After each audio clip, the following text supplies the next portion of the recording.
लेकिन हमारे लिए सर, जब मैं मिग की बात सुनता हूँ, जब मैं सुनता हूँ कि ये जो फाइटर जेट्स होते हैं, तो मतलब हम तो उनको उड़ते हुए देखते हैं तो ही सर, मतलब बॉडी में जो ब्लड का जो सर्कुलेशन है फास्ट हो जाता है सर।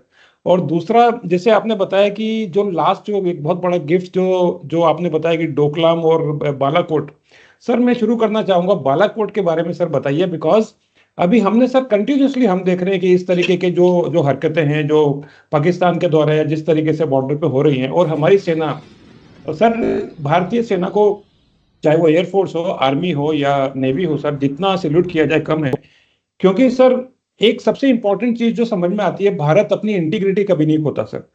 हम कभी किसी के ऊपर वार नहीं करते, भारत ने सर कभी किसी के ऊपर अटैक नहीं किया, ये जहां तक मुझे याददाश्त जितनी दूर दूर तक पास्ट में जा रही है। और हम सभी किसी को छेड़ते नहीं है सर। लेकिन सर ये जो बार बार जो जख्म दिए जाते हैं, बार बार जो सताया जाता है, और अब सब ये जो बालाकोट वाला जो ऑपरेशन जो आप बता रहे हैं कि बहुत बड़ा गिफ्ट रहा है, मेरे ख्याल से ये रिटायरमेंट के पहले एक बहुत बड़ा अचीवमेंट है सर। तो उसके बारे में सर मैं चाहूंगा कि जो भी आपके इमोशन है सर, जिस तरीके से आपने किया, प्लीज थोड़ा शेयर कीजिए, थोड़ा सा हमको और पता लगे सर इस बारे में। ठीक है ओके साहब, मैं बताता हूँ आपको बालाकोट के बारे में जितना मैं बता सकता हूँ।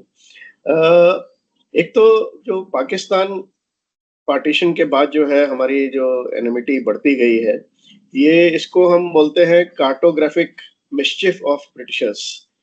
कार्टोग्राफिक मतलब कि उन्होंने जो डिवीजन किया, और पाकिस्तान के साथ ही नहीं, चाइना के साथ भी, तो जो उन्होंने डिवीजन किया जो है वो बिना ग्राउंड पे देखे कि क्या फीचर्स हैं क्या है, वो मैप के ऊपर उन्होंने लाइन बना दी।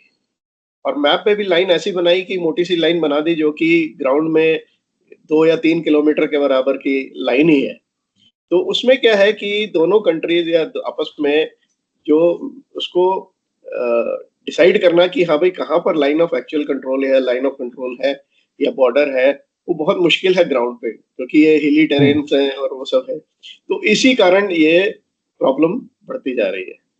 अच्छा, ये तो हो गया बॉर्डर का।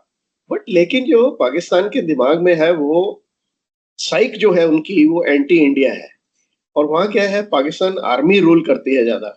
आपने देखा होगा, टाइम एंड अगेन डेमोक्रेसी आती है लेकिन उसको टिकने नहीं देते हैं, फिर हम्म। coup होता है, आर्मी टेक ओवर कर लेती है। और जो रीजन जो है आर्मी का सर्वाइवल का है वो एंटी इंडिया फीलिंग जनरेट करना। अब ये देखिए, आप 3 लड़ाइयां वो हार चुके हैं। 47 में लड़ाई हुई, 65 में हुई, 71 में हुई। 71 में तो उन्होंने बुरी तरह से हार खाई। उन्होंने रियलाइज किया कि ये लड़ाई करके कुछ हासिल नहीं कर सकते। अच्छा, हम्म। जब हार रहे हैं तो और भी उनको एंटी इंडिया फीलिंग्स बढ़ती जा रही हैं। अब फिर हम्म। उन्होंने, तो आपने देखा सियाचिन स्कर्मिश हुआ, फिर उसके बाद कारगिल वाला बहुत बड़ा स्कर्मिश हुआ, वो एक्चुअली वॉर के बराबर था। अब उन दोनों में भी उन्होंने मात खाई। अब वो क्या कर रहे हैं, ये पॉलिसी फॉलो कर रहे हैं, bleed India by 1000 cuts. Terrorism पे रिसोर्ट कर रहे हैं, यू नो। तो टेररिस्ट भेजते रहते हैं, कैंप्स हैं उनके 17, 25, 20, 25 कैंप्स हैं, वहाँ ट्रेन करते हैं, वहां पर टेररिस्ट को ब्रेन वॉश करते हैं, उनको इंडिया में इन्फिल्ट्रेट करते हैं, और यहाँ पर इसीलिए टेररिस्ट एक्टिविटी बढ़ती जा रही है। अब ये जो बालाकोट ऑपरेशन था, ये जो बहुत ही महत्वपूर्ण ऑपरेशन इसलिए था कि पहली बार हवाई अटैक जो इंडियन एयरफोर्स को यूज किया गया, ठीक है, पहली बार। क्योंकि इस स्केल पे जहाँ की हम लोग जाके हमने उनके कैंप के ऊपर अटैक किया, और वो पीओके में ही नहीं था, पीओके के बाहर था वो कैंप, तो इसलिए महत्वपूर्ण था। अब ये जो बालाकोट ऑपरेशन था, इसका महत्व ये है कि सिग्नल दिया गया कि हमने टेररिस्ट कैंप को अटैक किया है। हमारी पाकिस्तान की जो आम जनता है, और बड़ा प्रिसिशन अटैक था वो, कि कोलैटरल डैमेज ना हो, कि हमारी पाकिस्तान हम्म। जनता से कुछ नहीं है। हमको जो लड़ाई है हमारी, वो टेररिज्म से है, टेररिस्ट से है, टेररिस्ट ऑर्गेनाइजेशन से है। और वो जो फोर्सेस है पाकिस्तान की जो कि टेररिज्म को बढ़ावा देती है, उनके अगेंस्ट है। और दूसरा मैसेज जो था बहुत महत्वपूर्ण था कि हमारी जो पेशेंस है वो अब खत्म हो गई है। अगर आप इसी रास्ते पे चलते रहेंगे तो जो इसका कॉस्ट है जो आपको बढ़ा देंगे, हम जो नेसेसरी हमको उपाय करना पड़ेगा, जो भी अटैक करना पड़ेगा हम करेंगे। ये हम्म। मैसेज जो दिया।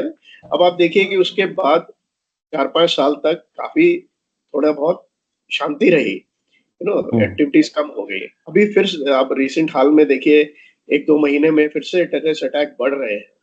जी। तो पाकिस्तान के साथ ये हमारा बालाकोट का इम्पोर्टेंस था, और वो बहुत ही वेल प्लान्ड एग्जीक्यूटेड जो हमारा 26 तारीख को हुआ था, वो बहुत ही वेल प्लान किया था और टैक्टिकल सरप्राइज हमने अचीव किया। उनके अंदर पाकिस्तान के अंदर जाके अटैक किया और वापस आए। तो वो एक अच्छा ऑपरेशन था वो।